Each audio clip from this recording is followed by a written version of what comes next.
Fraxel laser treatment is used to rejuvenate the skin and is also commonly used to treat scarring caused by a condition called acne, which is commonly on the face, back or chest.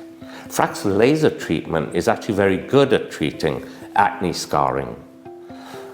We also can combine Fraxel laser treatment with other treatments such as platelet-rich plasma at the same time, and you get a much better rejuvenation effect after the combination of such treatment. And also, because you've added so many growth factors after the Fraxel laser treatment, the actual healing time is a lot shorter, and thereby decreasing the downtime involved.